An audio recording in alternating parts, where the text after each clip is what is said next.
positives and negatives from the West. Let's figure out exactly how we should be feeling.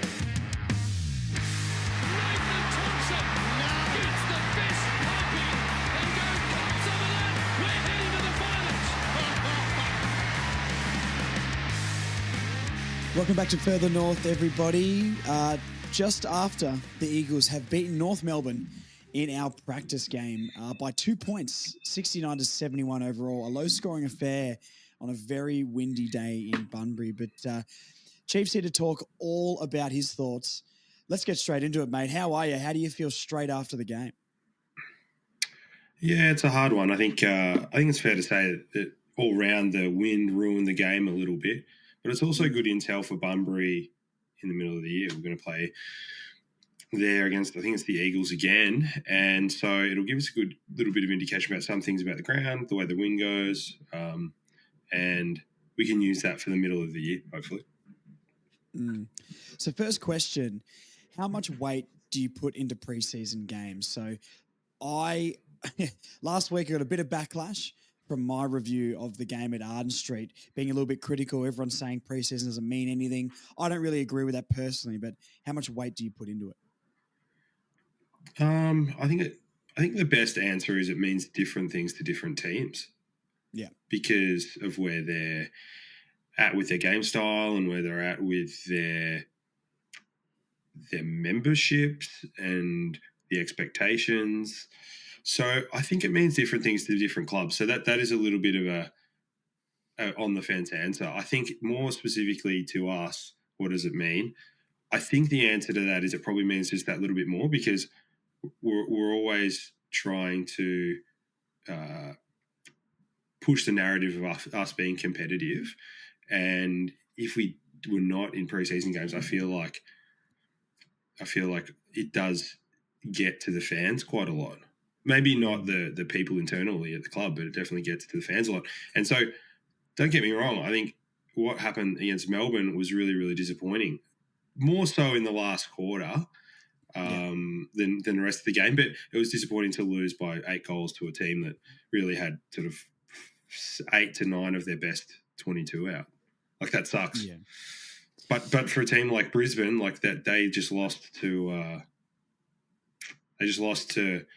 Gold Coast and Collingwood, and then lost to Adelaide on the weekend. And to them, I don't think it means a hell of a lot. It just means getting some run in the legs of their players that have had a preseason, which is a bit altered because they won a flag. Yeah, I think that's fair enough.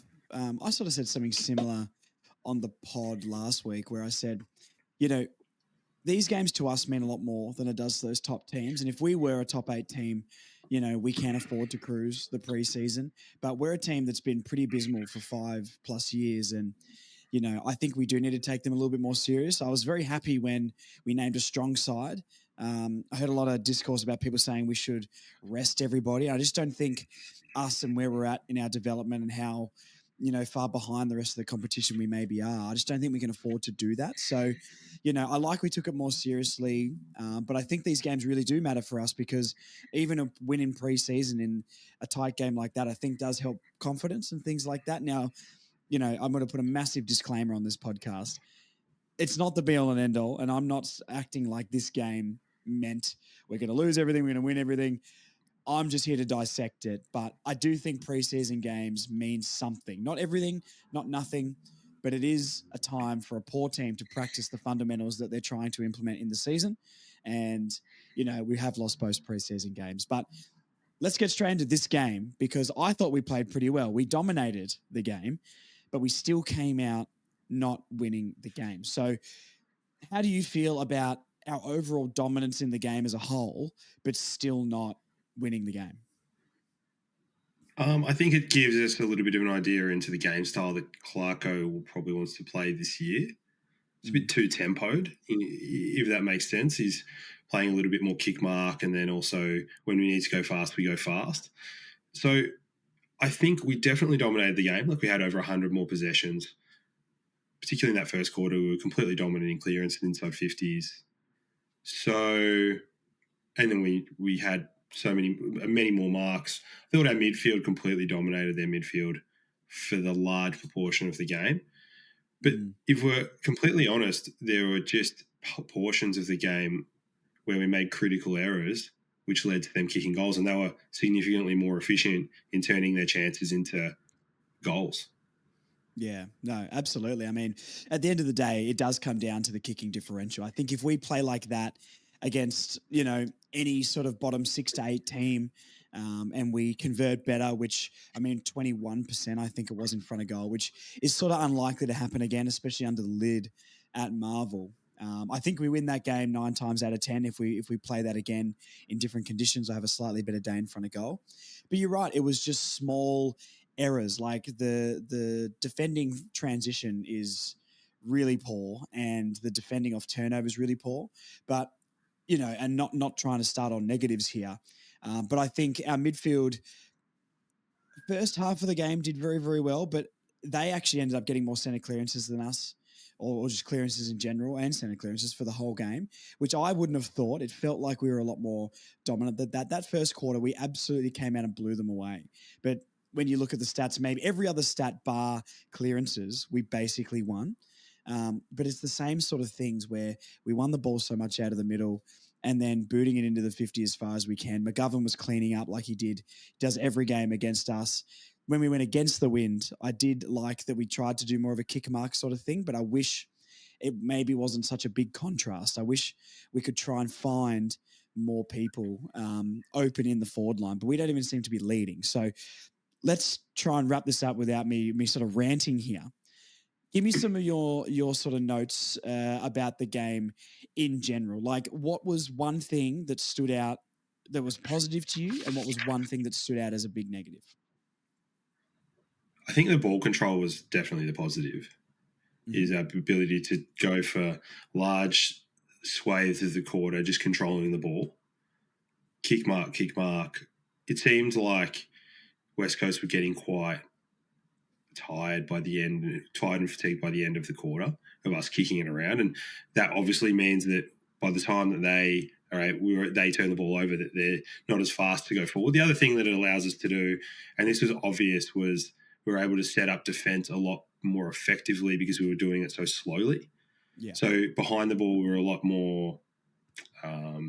We were a lot more solid, which means when we turn it over, it hopefully like deep forward, they had real trouble getting the ball out of their defense for long periods of time. So that's a big positive. I think one of the big negatives is just, as you pointed out, our transition defense is poor, and then we just make defensive errors. I mean, there are 2 or 3 direct, kicks across goal or sort of back half turnovers, which resulted straight in direct goals. So if you take one of them away, we win the game. Yeah, no, I agree. What about something that stood out that was a negative for you? It was, as I said, it was definitely that what was going on in defense. I think our back six has always been sort of touted as our big weakness, and classically our forward line as well, I guess. So I do think that our back six remains the weakness. I think today we saw what can happen when other teams have some possession for elongated periods of time. We do look a bit shaky. So maybe that's a thing. That's a time issue with Comben and Logue and Core playing together, because they actually haven't played that much football together. Yeah, but also being able to I guess take away the passing lanes like West Coast did to us. I mean, when we had the ball, there were very few opportunities for us to hit up that short lead, whereas it seemed like for West Coast they were hitting up that short lead relatively well. Yeah, no, absolutely. I'm going to hit you with a positive of mine. I think our forward line, regardless of the lack of intent to kick it to a lead in the forward 50, I think it functioned a lot better. And I'm just going to point out Jack Darling here. And, I think I know it's pre-season, but he's exceeding all expectation of a lot of fans and a lot of criticism outside of North Melbourne. He looked so good all game. A presence leading up the ground, dangerous in the 50, doesn't get outmarked. His tackling is fantastic. On a different day, he kicks 3 goals 1 there instead of 1 goal 3 or whatever he ended up kicking. So I think that is one of my biggest positives. from the game. I really, really like what I'm seeing from Darling. Intra-club, game against the Demons, and obviously the game against his former club in West Coast. He has made our forward line. Like you said before, I think defense is our biggest issue. But last year I maybe didn't agree. I thought our forward line was worse than our defense last year. Jack Darling seems to have come in and structured up the forward line a lot better, and it just shows how much we were missing another big presence up there, a strong presence, and a presence that is experienced and knows where to lead. So he's probably my biggest positive from the game. My other positive, which I do want to point out as well, is one you said where our defense, especially in the first quarter, coming out of our forward 50 was much, much, much improved. I think Constanti laid some good tackles, only 3 touches for the game. So, I don't know where I stand exactly on him, but I think defensively, very, very good. I do want my defensive forward to kick goals as well. But hey, beggars can't be choosers. So, look, I think we structured up really, really well, especially first quarter coming out of our our forward 50, and not letting that fast transition play out. And I think Griffin Logue sitting behind the ball and that sort of stuff worked really, really well. So how do you feel about maybe how we structured up from our forward 50? Because it's something we haven't seen for a long, long time. Yeah, it's much, much improved. I think the spacing was much better. There's obviously clearly defined roles. When Darling goes into the ruck, like he plays a little bit higher, we play that hybrid forward a little bit deeper, like a Curtis or a Zerha. I think another player who's really benefited from Jack Darling being around is Robert Hansen Jr., because I think he had, although it's a pre-season match, he had his best match for the club by far, I think, He was today. very good, yeah. He was excellent. He was excellent with ball in hand. We talk about the forward 50 entries. He was probably responsible for 3 or 4 really solid entries, which went to a leading player. So I think the forward line structure is actually looking fantastic. Interestingly enough, I do think that what we thought was going to happen, which was Zerha was going to get off the chain a little bit, I think obviously thus far hasn't happened. No. Like, I think Zerha is still kind of working out where he sits in where he's meant to be. The pecking order. When do I fly? When do I stay low? When do I tackle? He'll probably still have those breakout games, hopefully, but I still think we've got weapons. We've got a few more weapons this season, it seems like. No, absolutely. I mean, our first kick inside 50 to a lead. So I was taking notes on the kicks inside 50 to leads. And Robert Hansen Jr. was our first kick to a forward on a lead, which turned into the Zerha goal from outside 50. So I really liked Robert Hansen's game. Let's talk about the forward line in general. I've got a few nights scattered here, but we'll just go all forward line. We'll go mids and we'll go back. So, I think Robert Hansen was really, really good for the whole game. I've got him down here as one of my look. Is he one of the most impressive? Is maybe strong, but I think what our expectation is of him, he exceeded his expectation of what a lot of fans think he will be.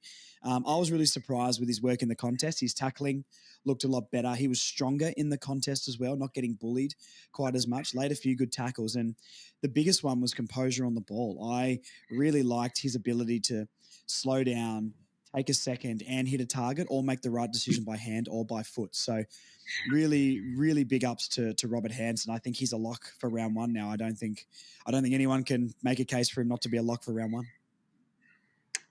Yeah, I agree completely. I think he has to play round 1 after the preseason he's put together. I also think that probably that Constanti role is still up for debate. Mm-hmm. Who do you play there is a difficult one. I think if Clarko's happy with someone who has minimal output but is putting on a lot of pressure, then I guess we stay with him. I think he does some good things, but it's just about whether we're happy with the impact of those defensive efforts versus an offensive output.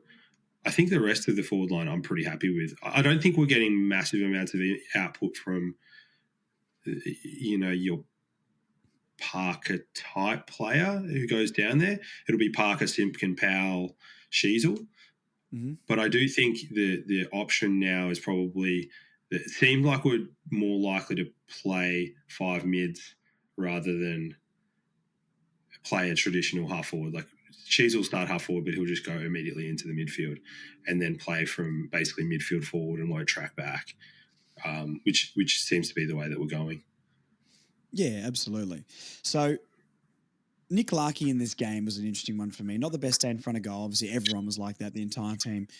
It started pretty well, but one thing with Nick Larkey for me in this game, and I love Nick Larkey, so this is not a Nick Larkey bashing session. He's a gun, and I love him so much. But he is getting out muscled a lot by much lighter, younger defenders in this game.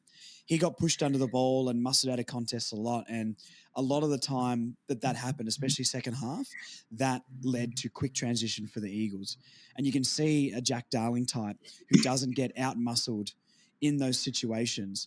We keep the ball around our forward 50, but Larkey gets pushed out quite easy. I think there was two or three, especially in the second half situations where Larkey got out muscled. The Eagles broke quick. And they scored from a couple of them as well. So there was one where Larkey got it sort of middle of the ground or just further forward and should have just switched out to the wing. I don't know who it was, and he completely put it up in the air, and they just ran down and kicked a goal. I think Liam Ryan kicked a goal straight away. So I really need Larkey to start being stronger in these contests and also not fall over every time he's around the ball. Because I know he's a tall, thin lad, but if he could just keep his feet in a couple of contests where the ball comes to ground, it wouldn't get run out as quickly, and at least we could maybe cause a stoppage. Yeah, I'm going to go against you here.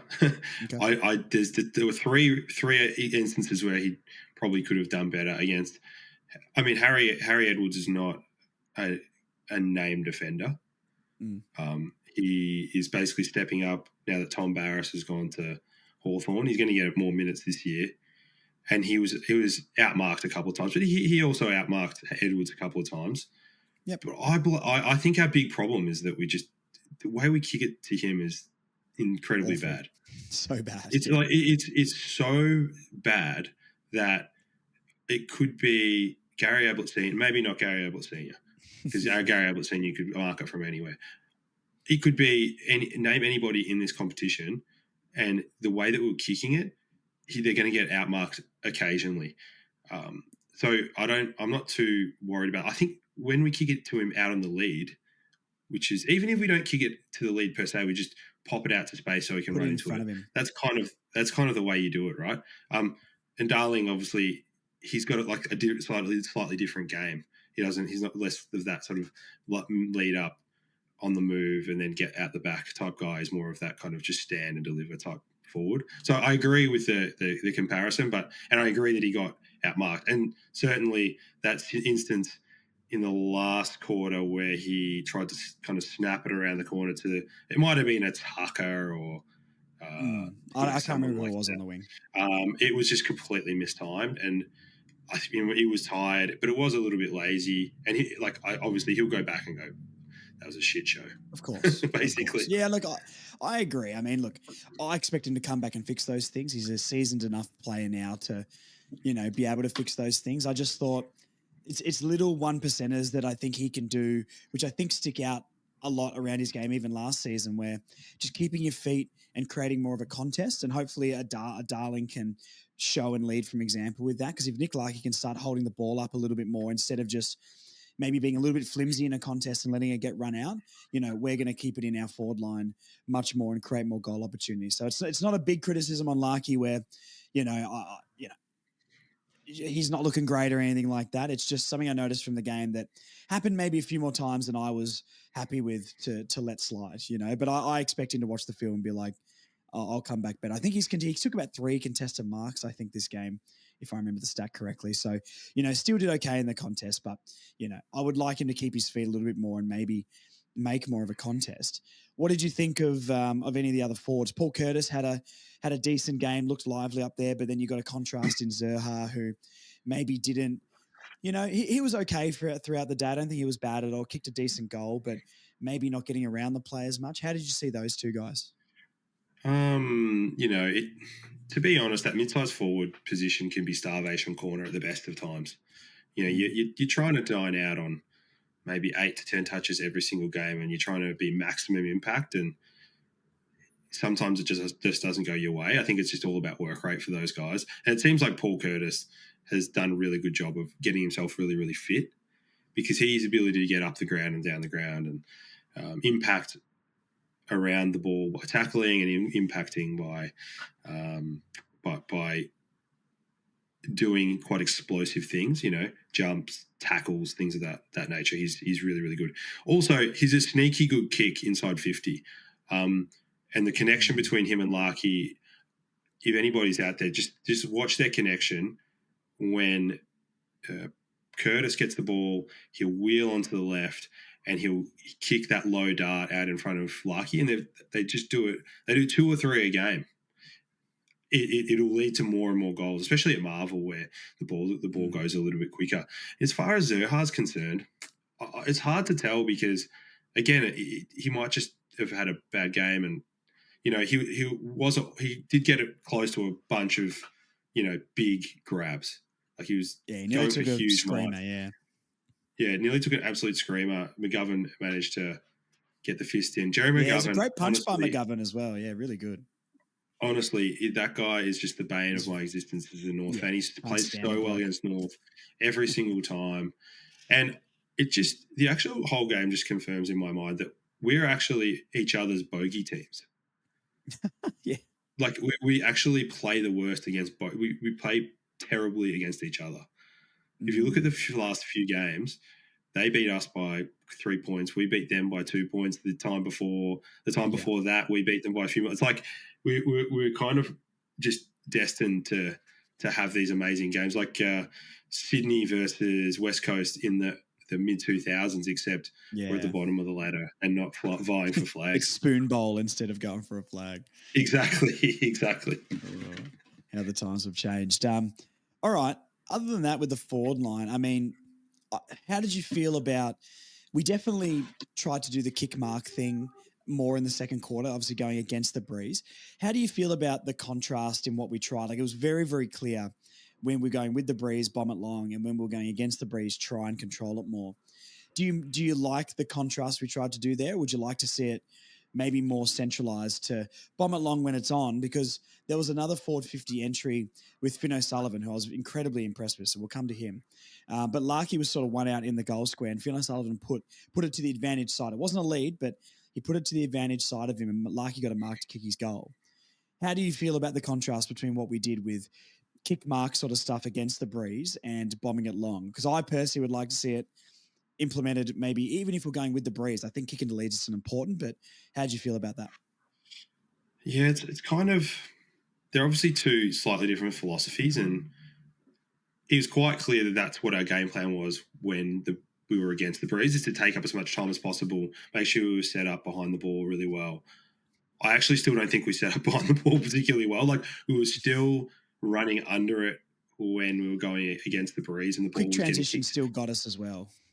Yeah, and that was a couple of times. Like, obviously they got on a run, but I'll come to that later. But I like the fact that we can control it. And you look at the players that are controlling it, and it's very good ball users. It's Sheasel, it's McKercher, Powell, Daniel, Finn, Daniel, and they're just stroking the ball around. It reminds me of kind of La Liga game where your Barcelona is just so much better than the other team, and they're just stroking the ball around. Footy.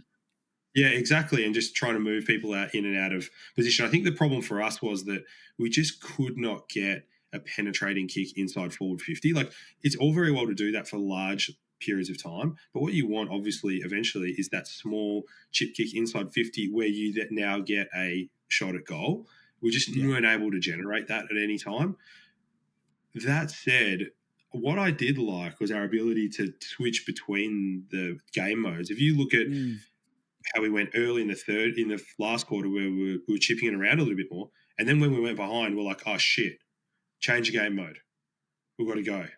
And you could see the intensity rise, and we played it a lot faster, and our handballing looked a lot slicker. So I think that was actually a positive that I take from the game. Sometimes the execution left a little bit to be desired, but that's going to happen at times. Yeah, no, that's true. Let's go to the midfield then. I think there's probably the most to talk about the midfield in general. One thing I'm going to point out, obviously, the dominance out of the midfield in the first quarter. I think 12-2 clearances late in the first. Maybe they got a couple of different ones late, but we dominated the clearances a lot in that first quarter. One thing I liked, 13-4. 13-4, was it? Okay. So Yeah. LDU, his tackling pressure in the middle is a different level this year. There was plenty of times last year where he sort of let it walk out of our the centre bounce if it didn't bounce his way. But the defensive efforts that he put in, ending up sort of being that lead coming into the back 50 to get the ball, and also the tackle of pressure he put on in that midfield, I thought was really, really impressive.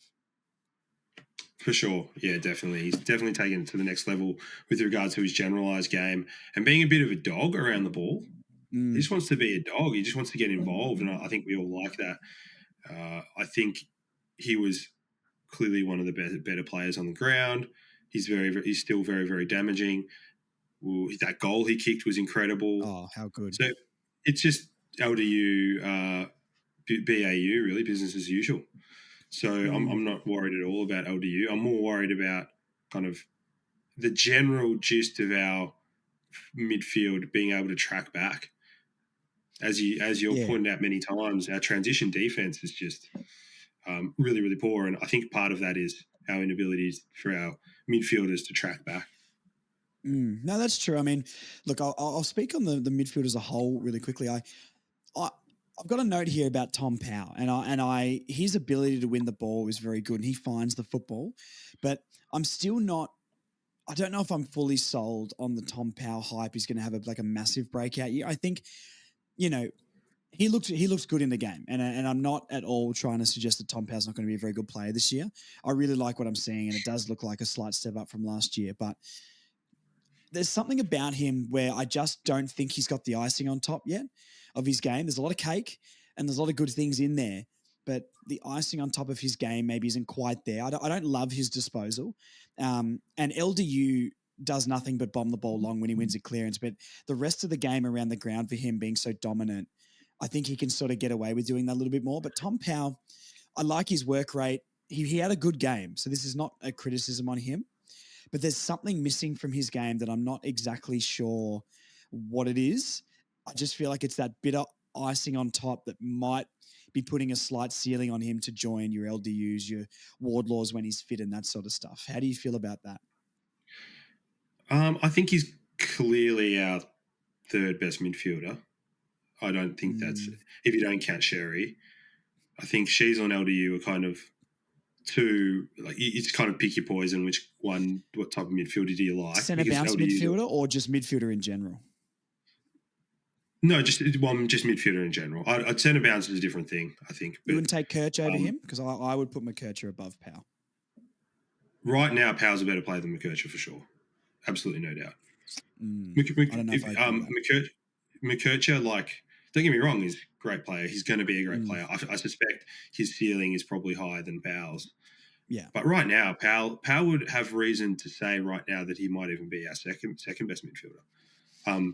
Based on last year, averaged in the mid-20s in a team that won 3 games. I think he was obviously third or fourth in our, maybe fifth actually in our BNF. He's right up there. And you look at his game today. I was just having a look. A very, very solid game. He's had 25 touches, kicked 1 goal, and had five tackles. So it's pretty decent. But look, and we can save McKercher will be really, really good. I think McKercher today, if you looked at the way that he went about it, it was like he's going for those 1-2s. He wants to handball and then get the handball back and then accelerate away, which is a very good strategy given the way the AFL will prevent people from holding him back. So I like that. But right now, McKercher hasn't shown the consistency of games that Powell has. Yeah, it's interesting. I have a slightly different opinion on that, I guess. And look, we won't need to get into it too much. I don't want to drag onto this topic, but I don't know. I think Tom Powell, he'll find the ball and around the ground by hand and that sort of stuff, he's okay. But I think the big moments in games that he does, it doesn't end in much. I feel like it's a lot of clearance, gets it on the outside and bombs it into the 50, and then it doesn't really end up in a mark or anything like that. And once I'm finding it hard to describe this without making it sound like I'm saying he had a bad game, because I think he had a good game.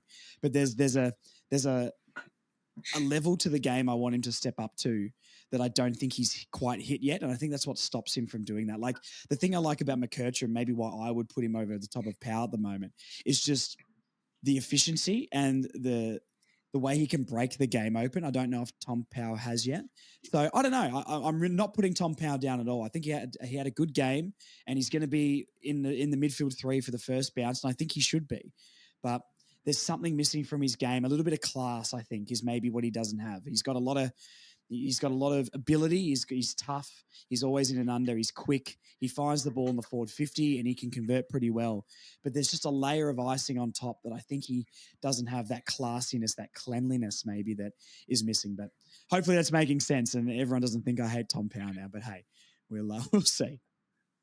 I've got absolutely no idea what you're talking about, Josh. But let's just keep going because I'm big on Tom Powell. I think Tom Powell's the type of guy that makes premiership midfields. He's third or fourth midfielder who gets off the chain when you've got the other three clamped. Like that's the guy that he's like a Dunkley for Brisbane. They're just really. I agree. Like he's going to be a massive part of that engine. Like he is part of the machine, and I want him to be part of that machine. But there's just another step to take, which I don't know if I've seen from him, and I'm not sure he's capable of getting to, where every touch he makes is the right decision, which your A-grade midfielders make. And I think I want to see that from him because he's got everything else. And I just want him to go to that next level. But hey, in the comments below, if you're watching on YouTube, let us know if you understand what I'm saying at all. And let me know if you agree or disagree with that, because discourse is always good. But I like Tom Powell a lot. I'm absolutely not putting him down. The midfield unit as a whole, I think it was missing a piece like a Simpkin or a Wardlaw or something in there. I think I do want to see one more piece in there that could potentially be A grade. Like, as a unit, we did pretty well, but we really dominated the first quarter clearances. And by the end of the game, they had more than us. So I think they progressively got better through the midfield. LDU was shut out of the game pretty well in the second quarter and sort of built back into it, but maybe didn't hit the highs of the first quarter. And the midfield as a unit didn't as well. But how did you see the rest of the midfield as a whole? Like Will Phillips as an example, what sort of role do you think he played? And really quickly, sorry, just to bounce back and forth, Harley Reid and Tom Powell matched up on each other a lot of that game. So I feel like Tom Powell maybe played slightly more defensively while the bounce was happening, because they were all over each other nearly the whole game at the centre bounce. So credit to Tom Powell for playing on Harley Reid. And effectively, Harley Reid did absolutely nothing. He nearly took a screamer, but other than that, he was relatively ineffective. So look, just a side note there. But as the midfield as a whole, for the rest of the players, is there anyone else you want to sort of mention in that midfield that impressed you, or maybe you wanted to see more of? Yeah, more broadly, I think opening up just from the clearances, I felt, as you said, I was really happy with the way the midfield kind of ran, because the midfield, like particularly from back to front, there was some great sort of passages of play where we went from the half-back line straight through the middle and managed to kick a goal from a power kick to goal from that one, which was a really good transition. Phillips, I think Phillips today was solid. I don't think he was like terrible. I don't think he was our best. I think he was just really, really solid. Had 6 or so tackles, 18 touches. That's kind of what you want from Phillips at the moment, I think. You want that defensive pressure. You want that tackling. He will obviously have to give up some midfield time for Simpkin and Parker when they come back. But the other one, Josh, that you alluded to earlier, who I thought had a fantastic game, was Finn O'Sullivan on the wing / sort of half-back / half-forward. He was excellent. He was so composed with ball in hand. Even within the first 30 seconds, he kind of grabbed the ball, stepped back, and kicked one on the left, which was just incredible. Yeah. He was really, really great and really showed that he's a number 2 draft pick. Mm-hmm. Yep, I couldn't agree more. I think that was the best I've seen him. I in the intra-club, maybe held my excitement back a little bit on him. Against the Ds, I definitely thought he was a big step up from the intra-club, and I think this was a big step up on that Demons game again for him. I mean, you see players come into the league and they've just kind of got it, and he's just kind of got it. I was really impressed with his marking and the ability in a contest.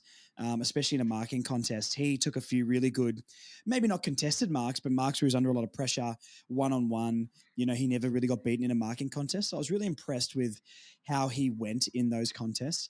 When he gets the ball, he took a second, almost like we were talking about Robert Hansen, took a second, found the right option, but he's strong and he's tough, and we've got a player here. I'm actually really, really excited about Finn O'Sullivan. I was interested to see him sort of play. It looks predominantly more wing to half back for me, which is very interesting with my opinion on Colby McKercher, and maybe we'll come to him and we can package them up together in this conversation, because I think they sort of maybe switched roles a little bit, with Colby predominantly maybe back half of the game playing a lot in half back. But we've got a really, really good player in Finn O'Sullivan. Where do you think he starts in round one? Because he's once again a lock for round one. I don't think there's any question about that. Would you like to see him in that wing half back role, or would you maybe throw a Colby, or would you push both of them up the ground? Yeah, I think Colby, the natural progression is probably Colby plays a little bit more forward of centre. Like he plays a little bit more wing half forward rather than wing half back. But obviously they like having sort of the McKercher good user times 2 at half back. So, having Caleb Daniel and McKercher or Sheasel or O'Sullivan. I suspect what will happen is that they'll have to he'll obviously play, but where he plays on the ground is just the hard part. I think he probably, if it was me, I'd just start him half back. Basically, instead of maybe start Elmac on the pine and Finn O'Sullivan on the ground, that's probably what I would do. Yeah, and he can play that. Yeah, he can play that go to Hardiman sort of role, but he kind of just has shown in the last, particularly this game, that he's tough and that he's a really good user. And a lot of people have sort of likened him to Taron Thomas. He's a low possession player, but high maximal impact. Yeah, kind of the opposite to Powell, really. Yeah, I can see it. Yeah, I mean, it's interesting what you say about maybe he can play that Hardiman, Elmac sort of role, and we'll come to the defense in a sec, I guess. But I'm still a big component of playing McKercher off half back at the start of the year and maybe see how we progress as we go through. I mean, like last year, starting Shees off half back and by mid-year sort of goes into the middle. I still don't think, obviously, McKercher's ball use is A grade. I mean, there's no question about that. So I still think we need, especially against better teams, transition off the back line. So I would still be really strongly going for McKercher off half back. But if Finn O'Sullivan played on the wing, maybe the left-hand side wing, and they could rotate and switch, one can get forward and one stays back.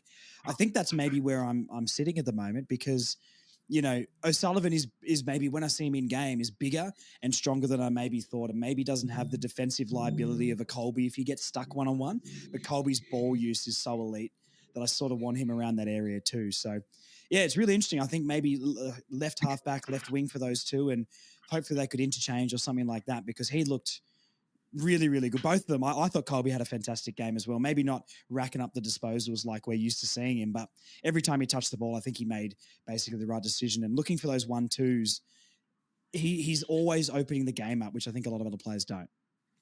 Yeah, you're gonna again. This is gonna get controversial for you, Josh, but and maybe there's some people out there as well. And maybe I'm just hard on McKercher because I've got such a high.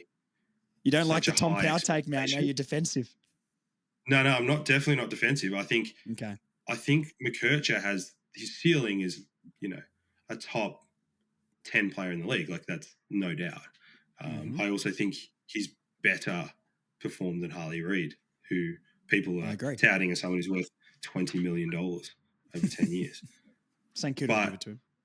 Colby's with ball in hand the last 2 weeks has been not where he wants to be. He turned the ball over at least 3 to 5 times today, either with a handball or at least twice by foot, which were terrible. They were terrible turnovers. They cost us. I think one was against one was he was trying to hit Sheasel up. Maybe maybe it's a false memory. Definitely turned it over at least twice by foot, which for him that's probably the standards that we're asking of him, right? Because we feel as though if Tucker turns it over twice, we're like, oh, good game, Tucker. Yeah. But if McKercher turns it over twice, we're like, well, he's not living up to expectations, and that's probably harsh by me. But I just feel like the last few games he has turned it over, and I Mm, like what he did. Like the other one that comes to mind is, and this is just a skill error, right? I'm being harsh on him, but yeah, him yeah. running through the center of the ground against Melbourne, taking 5 bounces and then shinning it like backwards. Yeah, I don't disagree, but then I would say I think Powell and LDU do that all game, basically. And I think, LDU can get away with it more because of his ability of everything else he does around the ground. But, this is maybe a part of what I was saying about Tom Powell is I just don't trust him by foot. And I don't trust him to like put a good disposal in. And you're right, like Tom Powell had a good game. Once again, I'm going to keep backing that up because I know how the internet goes. I'm going to get roasted for these comments on Tom Powell. But, you're right. Colby, 2 turnovers, and you think the world's on fire and everything's burning. He had 4 turnovers for the game. And yes, but I think it's also a very vulnerable area of the ground at halfback. I think you put a lot of other players with better efficiency numbers at halfback, and they probably, they get a lot more turnovers, like a Zach Fisher or someone like that that has played, or a Luke McDonald that's played off halfback and doesn't have the composure. So, look, I don't think it's an unfair assessment of Colby, but you know, I it, when it works incredibly well, and I don't think we've got anyone else who I'd rather put back there or have in those positions, regardless. I think so, and I also trust him from his season last year and how good he was, and how under the radar he went to the AFL media, that he'll come round one. He's a player that I already think you can cruise the offseason, mate. I know what he's going to turn up. He's going to turn up in round one, like a couple of the other guys. So, yeah, I'm not too stressed, but I don't think it's an unfair assessment by you about McKercher. Someone I'm going to point out in the midfield that everyone's going to hate me for is Dylan Stevens.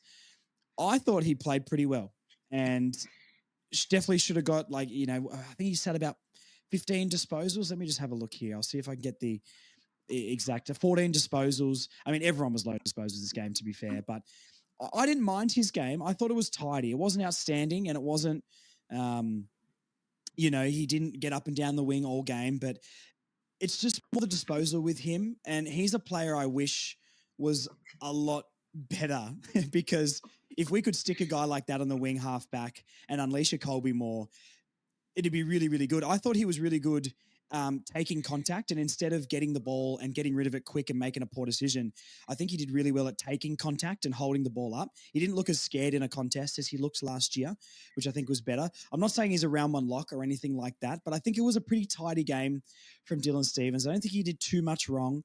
And I think he's a shout for round one, maybe as a sub or something like that. I think he might get into the team, and I'm not sure exactly how I feel. I know I've been a Dylan Stevens believer in the past few years, but I don't know. I thought it was tidy. I thought he was much stronger in contest, like Robert Hansen. We've praised him for. I think he was the same, and his disposal, I think, is really, really good at the club. And I just wish he could impact the game a little bit more, because by foot, especially, I think he's very, very good. But do you think I'm crazy here, or do you think I'm onto something? Tidy is a great way to describe it. He's just a tidy player. Yeah. He did some stuff which I didn't think he has done in the past. Like he went back with the flight a couple of times, which I thought was great from him, like cutting in off the wing, which is great. Yep. I think he ran hard all day, and on a tough day to run hard, let's be honest, it's 28 degrees, Yeah. and, into the wind half the time. So yeah, it was okay.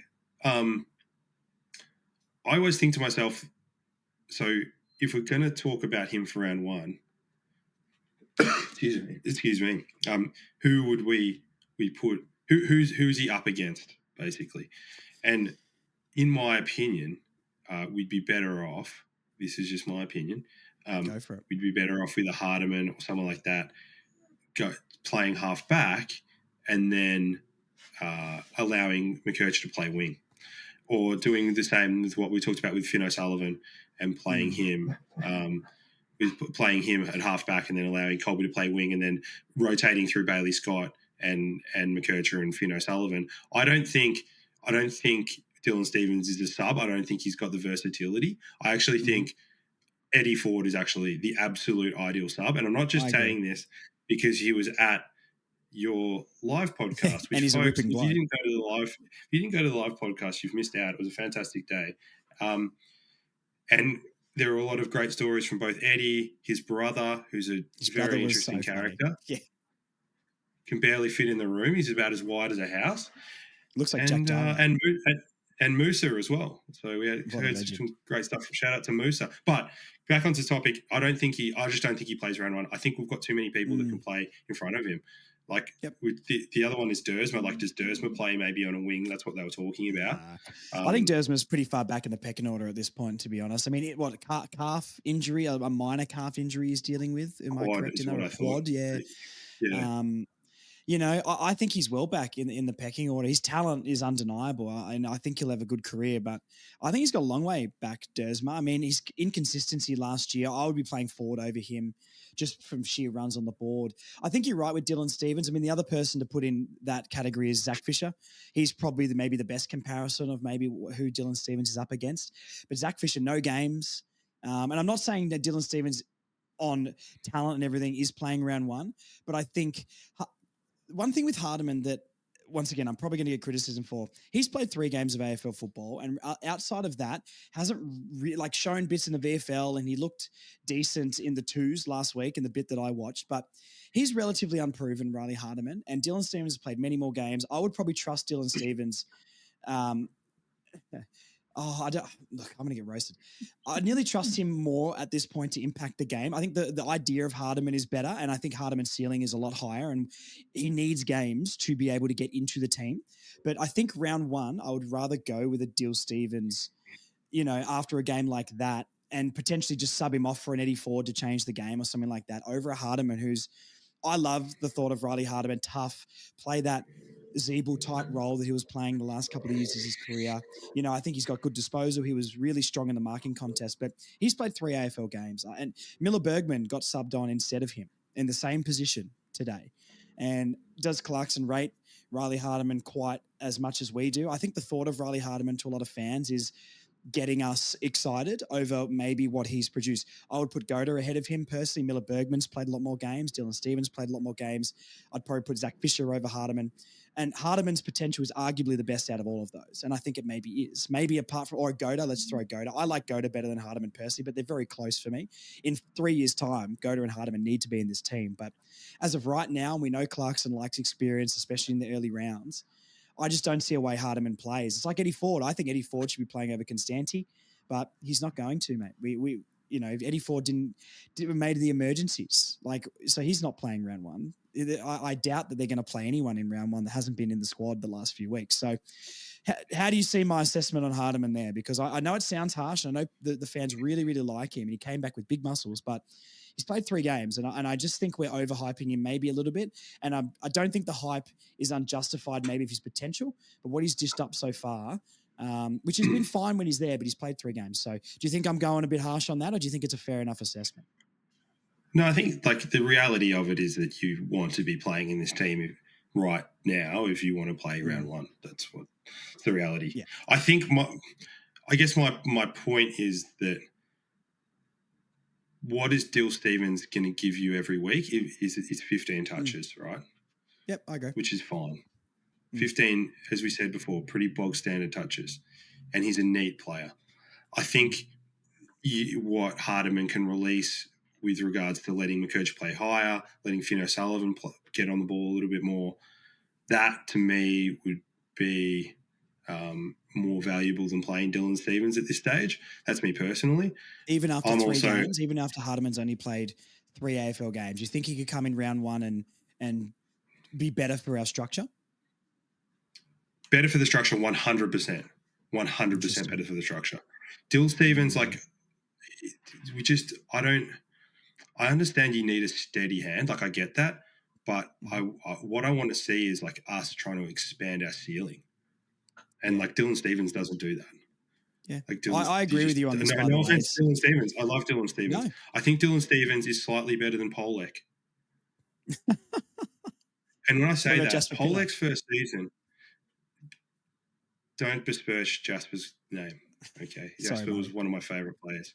I love Jasper, but I think that Polek had a great first season. Polek's ceiling was better than Stephens' ceiling. Of course. Factually. Well, Pollock was all Australian. So Pollock is a good player, but I just think he's Dylan Stephens, unfortunately, is kind of Pollock, Light. not quite as good, not quite as hard running, not quite as good as effective disposal. So that's what I guess I'm pointing out is that structurally, I feel like Hardiman is going to be much better for us. It allows us to play ball players a little bit higher. All right. Well, look, we'll move on from this topic because we've been on it long enough. But I think, you know, I would maybe doubt that Hardiman coming in round one would do better than Dylan Stephens. I think if you keep him in the team and by the end of the season, I think Hardiman's going to be the much better player. And I want Hardiman in his team over Dylan Stephens. And let's make that incredibly clear because I don't want to get roasted by people saying Dylan Stephens is better than Riley Hardiman. But I just think 3 games of AFL football, I don't know many players who have played 3 games which were good that maybe get talked up like a Riley Hardiman. Like I would play Dylan Stephens over Darcy Tucker.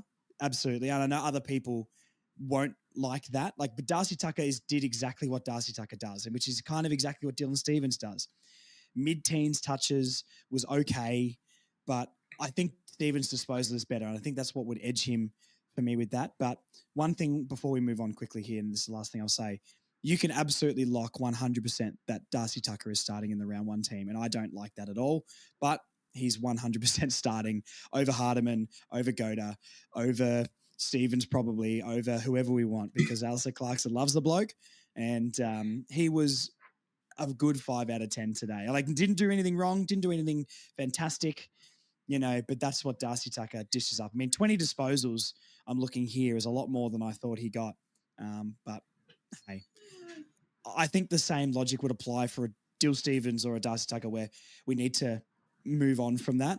But do you go for a more tried and tested thing early on, or do you go for, I know Goda's, I'll throw him in the conversation, but I know he's injured, but like a Goda, a Hardiman, you know, what's that bloke's name? Miller Bergman. Last thing before we move on from this, I want to ask you, why do you think Bergman came on and not Riley Hardiman? Yeah, it's a good question. It's a really good question. I don't know. Like, to your point, and you've made this point really well, is that the only thing I could say is that he's just higher in the pecking order. And in the depth chart, you know, Miller Bergman's slightly above Riley Hardiman.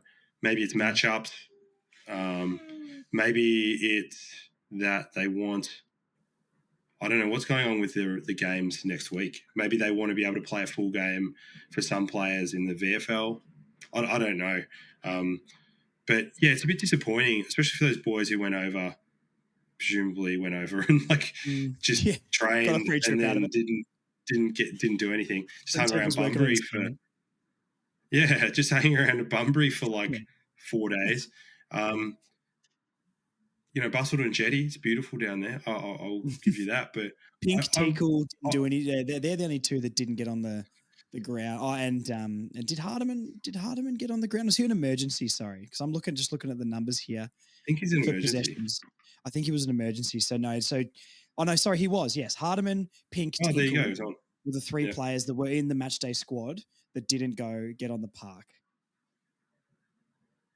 There you go. Bergman with the 5 touches. I like at you. I've expressed how I feel about Bergman in the past in podcasts. Hate the big Berg. I don't hate him. Obviously, I don't hate any of our players. I want the best for all of our players. I want Miller Bergman to become Miles Bergman. That's what I want. Of course. 2 completely unrelated people, as we found out from a previous podcast. But I don't know if I believe that, mate. I don't know if I believe that. Yeah, I know. Someone was explaining the schools that in the comments. I was explaining the schools that they went to, and they were completely different people. We understand that they just look similar, but I actually genuinely wanted to become Miles Bergman because Miles Bergman is a really good intercept defender, runs, kicks really, really well. I want that from Miller, but I just think he's not robust enough. That's probably the way I describe it. And Joel actually mentioned Joel the Mole down in Arden Street. He mentioned that Miller was probably like quite a long way back compared to everybody else. So read into that what you will. Another conundrum. Let's go to the back line then, which we're already sort of leading on to. One thing I'm going to point out really quickly, and I think he got better as the game went on. Early on, mate, I was on Core Watch. Core Watch and Core Patrol was out because early season Aiden Core was back, trailing his man. Waterman was giving him a bath, and I was very, very worried, mate, to be honest. Now, Aiden Core worked his way back into the game. I know me and Mr. Core have had our beef in the past, not that he knows that. But yeah, not the best performance from Aiden Core. And I think he's 31 and he's a tried and tested player. Maybe he can just turn up in round one. And what he did second half of last year, I'll give him the credit. Majority of the last year was good, really good. But early season Aiden Core has scared me before. And it is a practice game, but I didn't love how easily Waterman was getting open, and Aiden Core's lack of ability to slow down Waterman, which he has slowed down big names in the past, was the reason the Eagles were even a sniff at quarter. That and our bad kicking were the reasons why they were in the game sort of even into the second quarter. So how did you feel about his game as a whole? I think he worked into the game a bit and got a bit better, and they swung him forward late in the game with a couple of minutes to go and caused a contest which brought it to ground. I think we scored from and got it to Darling in the pocket. But what did you think of Aiden Core before we go to other players in the defense as a whole? Yeah, I think it was just following Waterman down into the Waterman sort of ran behind the ball and Core went with him and then decided to jump for that mark. He looked good, actually. Maybe he was the 50-goal forward that we were looking for all along. Jack Darling down back, I hear, or full-time rock, maybe. Yeah, well, maybe. I'll put my hand up and say I actually don't blame Core for many of the goals that Waterman kicked. Like there were three of the goals that Waterman kicked were just, I mean, it's not much you can do about them. I mean, one of them was Core's playing back shoulder when they're going with the wind, and there was kind of like a helicopter kick that Waterman got him on the lead. I think you've got to be closer to the man for the first one, especially. I think you've got to be closer to the man. Like, look, I don't disagree with you. I think there was one that dropped into the hole that Waterman just sort of ran into, and it sort of fell to him, especially holding up in the breeze or maybe driving the ball going further. And and I'm trying not to be too harsh on Aiden Core, and I know our history, but I think for definitely the first one, if not 2 out of the 3, and the one that didn't drop into the hole, I think he's got to be closer to the man. Other than that, when he's in the contest, he brings it to ground. But I just think, especially the first one, you got to find a way to be a bit closer or not let him get a couple of meters separation. First one, he was a complete stitch up from the people up the field. So if you go to the actual games, if you go to the actual games, and this is something that freaks people out who haven't seen it before, is that our defensive line is literally one kick away from the ball. Yeah. So we roll all the way up, and what happens when a Waterman or someone like that sort of pokes out the back is that Waterman is letting us have a +1 at the contest, but he's gambling that they're going to win the numbers game against the odds and that he's going to get one out the back. And that's what happened with that first one, is that he scooted out the back when he didn't know whether they had it or not. And that's smart by him. Like, as in, he's probably gone like, if Aiden Core gets the ball here, like no one's going to even know about it. Like, but if we get the ball, I'm going to get a goal, and that's the gamble that he paid. And that's just part of team defense in 2025. Like, guys get done out the back all the time because they're trying to do the right thing and play team defense. Like, if Core plays in back shoulder there, we're not going to have the +1 at the contest, and then it's a 50-50, which is not what we want. So I'm just going into bat for Aiden Core. I think that's a system thing. And it was our crummers that actually did him in, like our Jackson Archers and our Caleb Daniels and those people at the contest who actually stitched him up for the first one. I mean, it is a lot of support, and I understand that. Yeah, like the quickness with which teams get the ball from out of the midfield and go against us, I understand that. Our defenders are often on the back foot. We've seen it all last year and the previous 4 years. But, there's almost a degree of like, and once again, I'm not trying to be too harsh to Aiden Core here. I just think there was a couple of moments should have been better. But, what can you do with the pace of the ball coming in? Yes, that's one thing, and that's absolutely on the defense. And like we said in the first quarter, we really stifled the Eagles transitioning at all. But the defense as a unit should understand maybe our lack of ability to defend around the contest as well. And I would hope that we sort of, at least keeping in mind that this ball does have the ability to enter very quick. And if it does, how do we try and set up a little bit? So look, I'm no coach. And I'm sure Clarkson's all over it somehow, but I would maybe just it's happened so many times over the last few years, that quick entry and how we get caught out. We've almost got to expect it at this point, because when we are a lower team on the ladder and we are that vulnerable, we know that we're going to get quick transition against us out of the middle, and the midfielders maybe aren't pushing back to defend. So, look, we get scored against. That's probably the way we get scored against the most in the seasons, and it's going to happen this year at 100%. So, I hope we've got some sort of plan for that, because yes, the midfield should be better defensively, but regardless, we're still going to be a bottom six side, and we're going to get plenty of quick ball into our back 50. So we need to find a way to expect that as well a little bit. A player I'm going to point out who I really liked was Griffin Logue. Maybe not crazy outstanding, but I didn't love his game. I wasn't super impressed by the match sim against the Ds, but he has been out for a long time, and I wanted to give him the benefit of the doubt because he's a big inclusion into our backline coming into this year. Recruited as probably the number one defender at the time before Chom went back there and Aiden Cole wasn't performing. He can be a real, like a bit of a brick wall back there, or another element to our defense that we haven't had. Really liked his game. Maybe didn't intercept or do much like that, but every contest brought it to ground, sort of playing half back and pushing up and creating contests. And I thought us around the ball was very, very tough as a midfield group. So I really liked his game. Chom sort of doing the intercepting, Core trying to play that one-on-one on the dangerous Waterman. And I don't know, Griffin Logue just sort of getting up and down the ground a little bit and bringing the ball to ground and creating a contest. Love the haircut and the mustache on him, by the way, as well. He's very, very handsome bloke. But yeah, I really liked Griffin Logue's game, and that's sort of the role I'd like him to play. How did you see him? Yeah, hard agree, Josh, 100%. I thought he was really, really solid today. I mean, admittedly, he's not going against the best offense in the league. No. Like, as you can only play what's in front of you. Exactly, 100%. And I thought he did a really good job. He positioned himself really well, particularly when we were with the Breeze. He did a good job of positioning himself. I think he got caught out, like a lot of the other defenders got caught out a couple of times when West Coast were with the Breeze. But I thought Griffin Logue was probably the pick of our defenders, along with Caleb Daniel. Just really solid. Caleb Daniel was fantastic. I think Jackson Archer did pretty well today as well. Like, a couple of moments where maybe disposal-wise or decision-making could have tidied it up a little bit, but he's always backing into packs. I think he's, I really like that he's just sort of taken that smaller defender role and just claimed it. I know there's not heaps of players bashing the door down to beat him in that role, but, I think the unit when you name the individuals in the back unit, your only real weakness might be that McDonald, Zach Fisher, who plays in that role. Other than that, I think the five are pretty set around those guys. And as a unit, we need to get better, but individually, we've got enough talent and ability down there to at least be a capable defense. But that all being said, it's definitely our weakest part of the ground. And when we do get caught out, and this is sort of what we were saying about Aiden Cole before, when we do get caught out, we do look incredibly vulnerable. So I really hope that we can tidy that back up.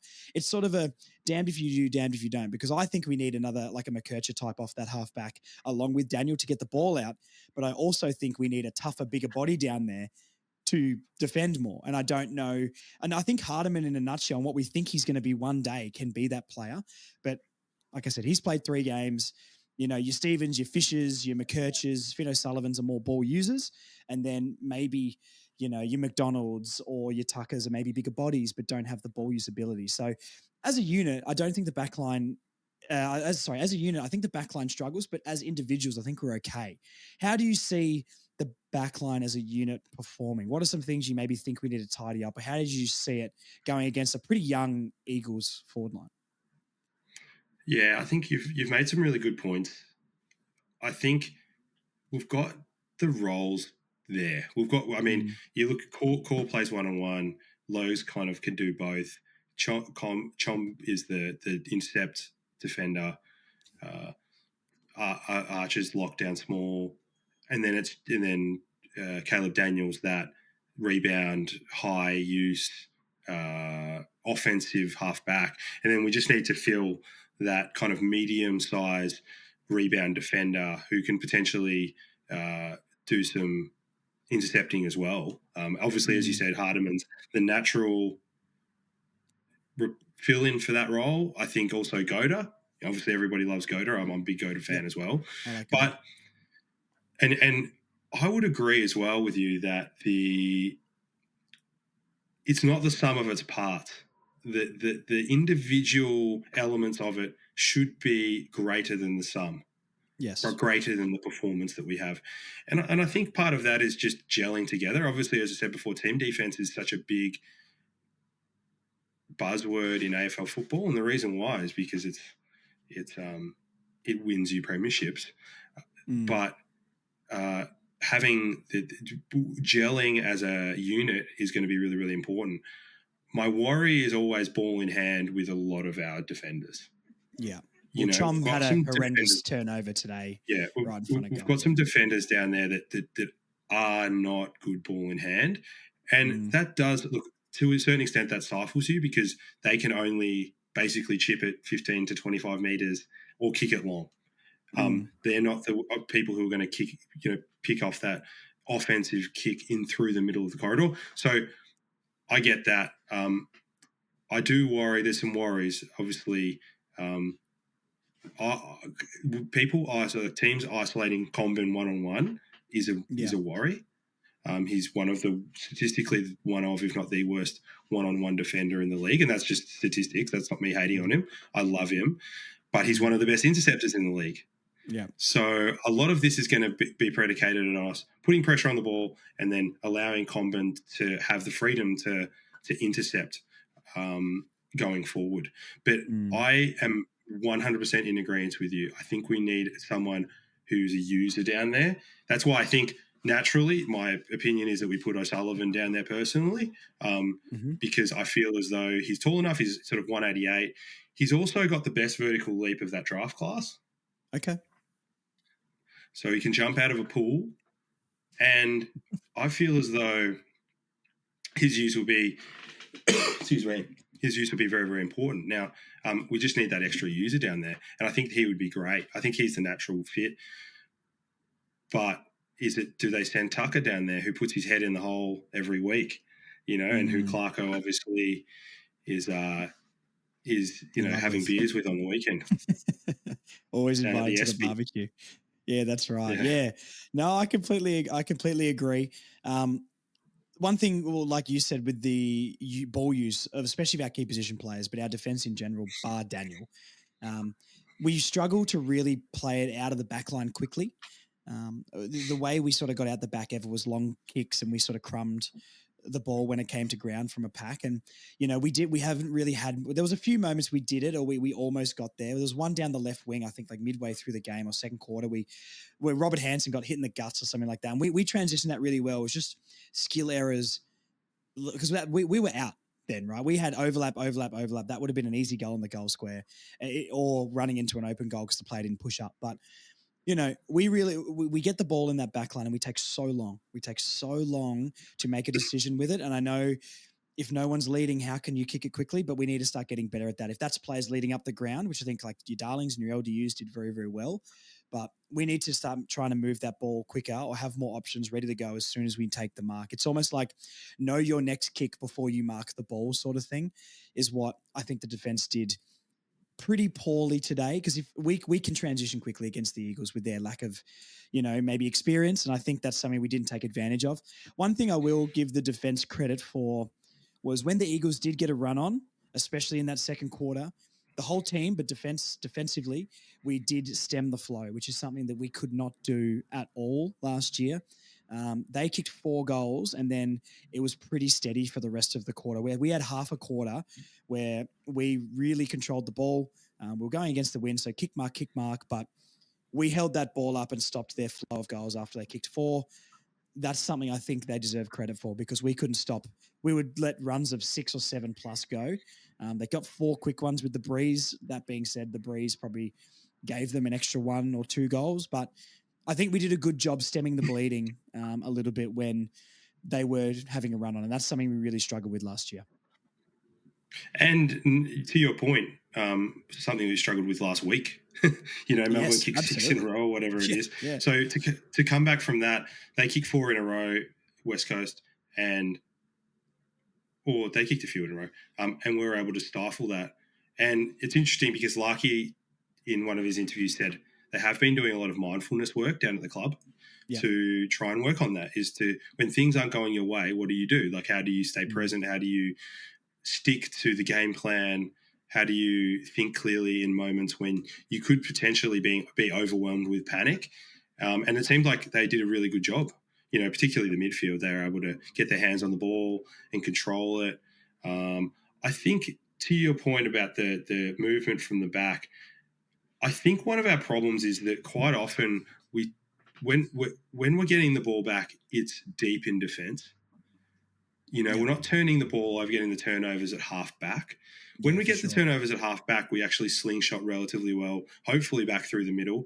We saw a couple of examples of that, particularly with LDU and Sheasel and Powell and Phillips, which was really, really great. But if we're getting the ball really deep, deep in the back line, it's so hard to rebound from there. And excuse me. And then that's one of our problems. It's something that we've got to work on, like being able to work it out from there, and also being able to get to a point and then go fast. I think that's probably one thing that we didn't do today, was that we were controlling the ball really, really well. But once we got to a point where we could accelerate, past halfway, we didn't accelerate. And hopefully that just comes with time.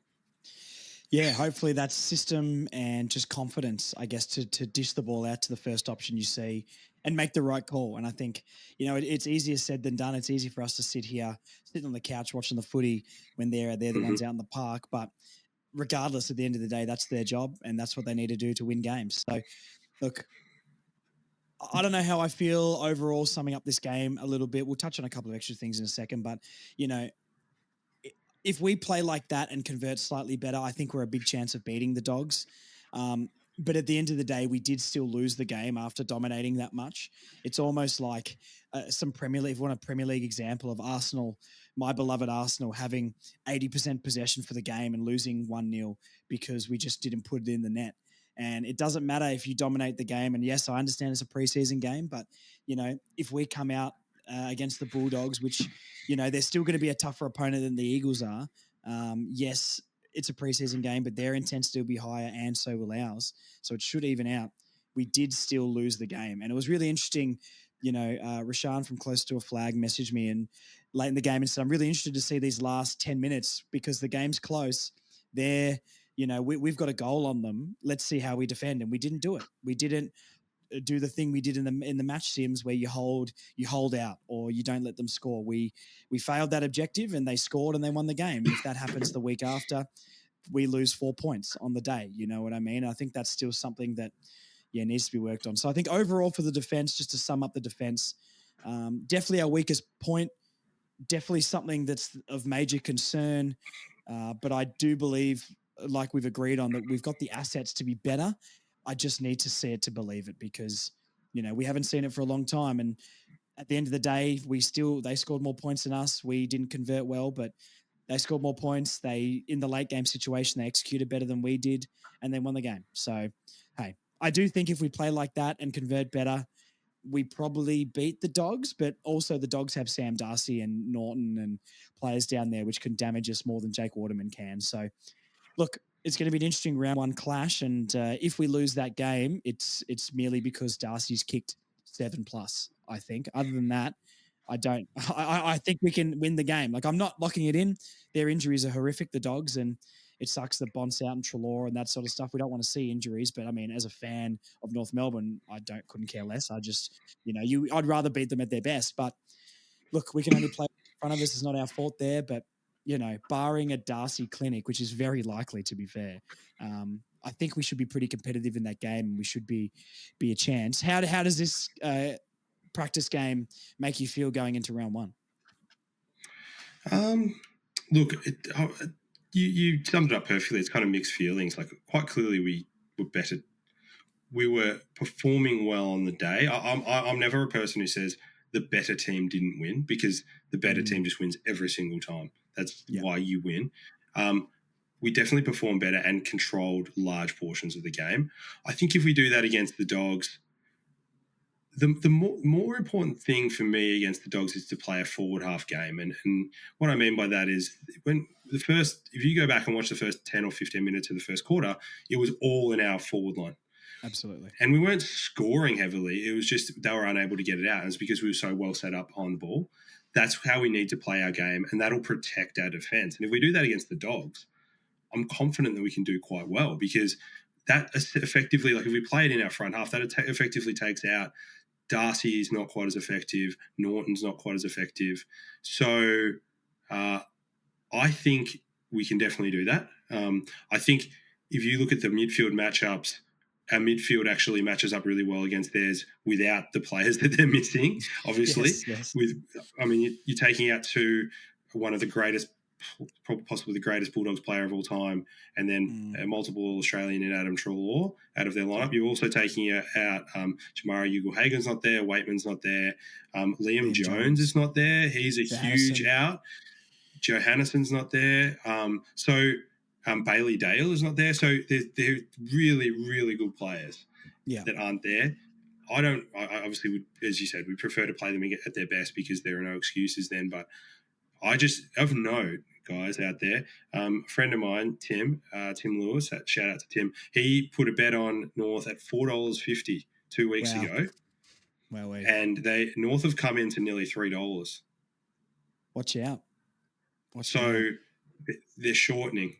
That doesn't mean we'll win, but they're shortening. I still think we're probably outsiders. But that said, though, if we play similar to like we did today, more so with the forward half footy, I think we're every chance to beat the Dogs.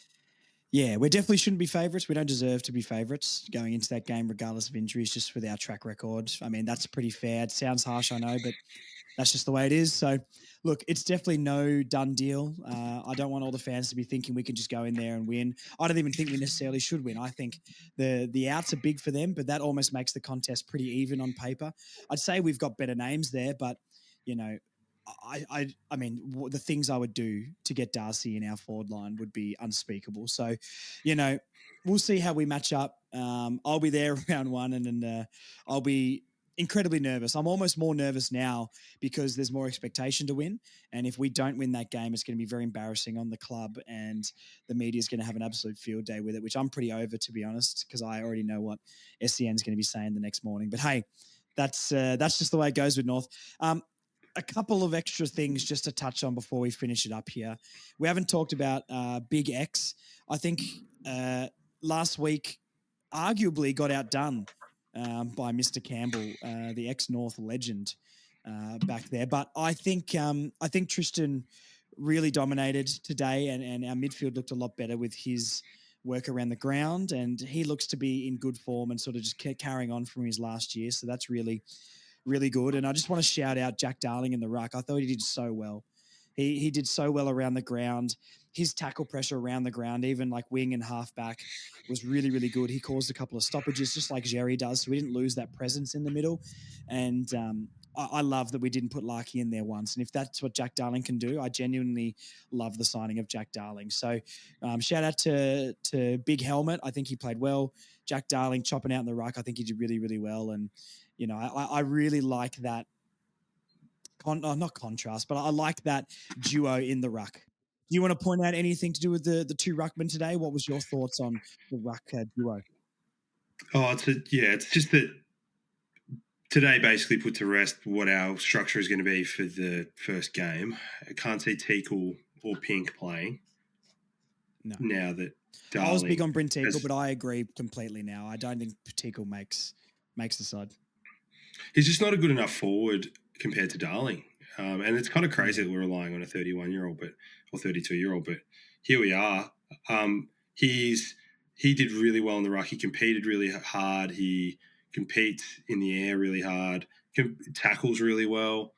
So I'm a very big Jack Darling convert. And then X just does what X does. I do suspect they've sort of kept X in second or third gear throughout this preseason to make sure that he doesn't get injured, because I feel like it's going to be a big year for him.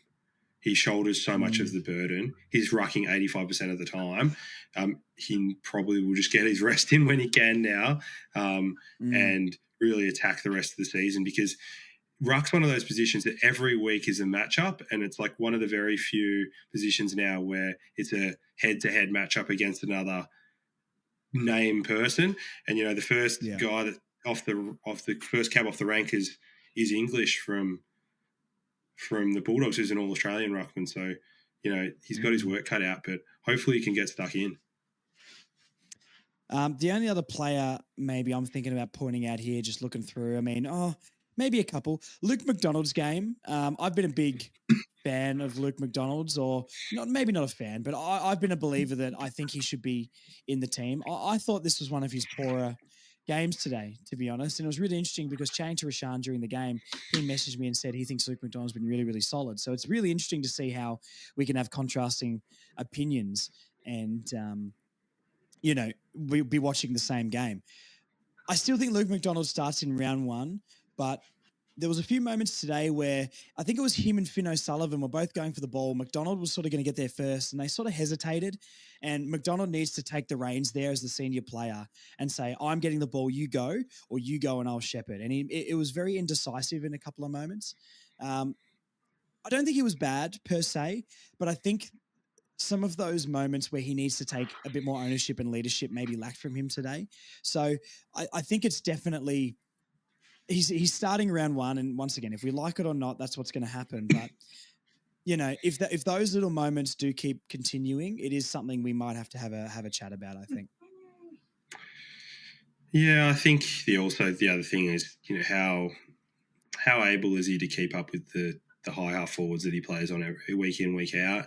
And how good is he with ball in hand? I think that's the most important thing is, those two things. How good is he defensively against these high half forwards who are notoriously very difficult to play against? Some of the best players, your Heaney's and these sort of guys, very difficult to play against. And then how good is he with ball in hand? Is he turning it over, or is he, taking easy kicks? I think that's a big thing for him. As you said, he'll play round one. I think he'll play the first half of the season, to be honest, if he doesn't get injured. I agree. Even if he no matter how bad he plays, because of the reasons that we sort of pointed out earlier. I mean, Miller Bergman is not quite there. Goda's injured, and then Hardiman is kind of still early in his career. So yeah, Fish hasn't played we're kind of season. So we're kind of hamstrung at the moment. So I think he does play. Yeah. Harry Sheasel, we haven't really talked about the guy who got the most possessions on the ground.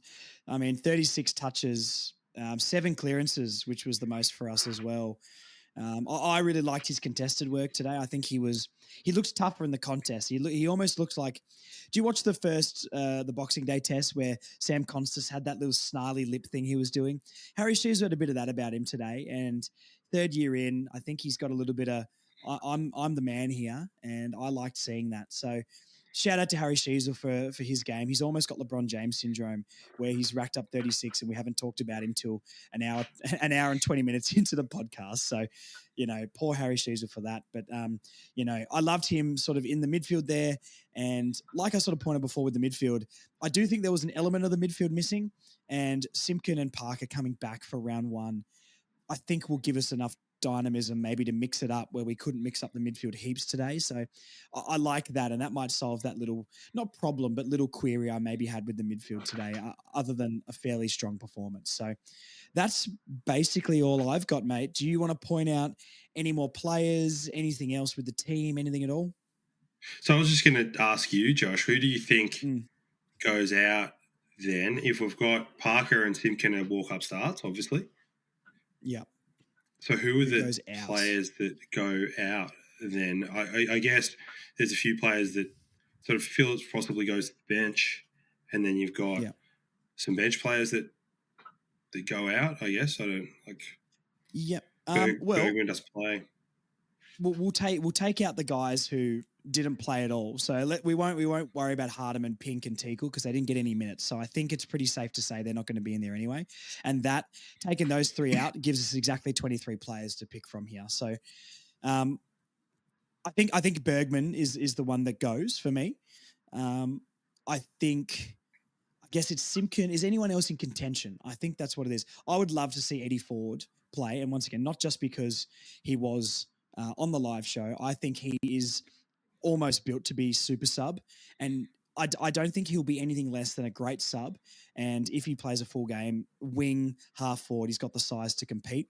I think the other ones that would go out for me, let's bring in Eddie Ford for Constanti. I like the defensive ability, but I just don't think he did enough. Not threatening the scoreboard, you know.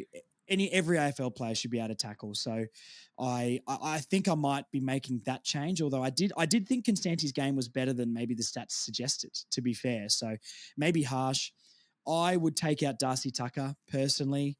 And I guess we'll go Bergman. I'll stick with Dylan Stevens, but let me make this incredibly clear. I'm not sold on him, and I'm not saying that he should definitely be in the team. Out of I think Bergman and Constanti are probably the two obvious ones for me. And then we're talking of a Tucker or a Dylan Stevens, and who do we want to play sort of off that half back or wing sort of role. And I would personally just go with Stevens, but it'll be Tucker, absolutely 100%. Yeah, I mean, after those comments, they might rescind your secretary role at the Dylan Stevens fan club next monthly meeting that they have. I've got his badge, all right? I'm probably one of the only people to have a Dylan Stevens badge, so that's a certified fanboy right there. Yeah, so anybody out there, they've got a glut or oversupply of Dylan Stevens badges at the Roo shop. So get down there, they're going to put them on clearance. But I think for me personally, I agree 100% with Eddie Ford. I think he's the perfect sub. I think he can play basically anywhere, as he said himself. If you take out Dill Stevens and Constanti and then Miller Bergman, then you've got the three spots. You got Ford as sub, Parker comes in and plays kind of that Constanti role, and then Simpkin kind of comes in and plays half forward as well. I mean, obviously Parker and Constanti aren't like for like, but you know, the idea is that they probably play that high half forward, like putting on a little bit of pressure type position. So I think that's what I think that's fairly clear. Yeah. I think that's what it looks like, mate. Yeah, I think we've absolutely nailed it. Well, look, let's leave it there. This podcast has been long enough. I know some people don't like the long ones, but other people love them. So, hey, you get what you get, guys. Sorry, there's too much North content to chat about here. Thank you for coming on. You'll be on, throughout the season sporadically. So we're going to hear from you a lot more, and all the fans love your insights. So thank you for coming on again. And, if we're at round one, we can hopefully meet each other after the game and celebrate a gigantic win where Sam Darcy is held to 1 goal and Larky kicks 7 and Darling kicks 10. Agree, mate. That'd be great. What are the pubs down at Marvel like? What are the pubs? I've never even been to a pub down at Marvel. Yeah, well, what's the one? Is it called Platform something? You sort of walk past the subway and everything outside Marvel Stadium that everyone goes to. We end up at the, the Cheeky Squire? Is that the one in the CBD? I've ended up there a couple of times, but that's a few blocks away. So the party's in the stadium, mate. The real pub you need to be at is Bay 29. Bay 29? You get some $17 mid-strength Great Northerns at the game or draft. So that's where the real party is, mate. So I'll see you there for a few middies and some kangas in round 2, not round 1. Okay, sounds good, mate.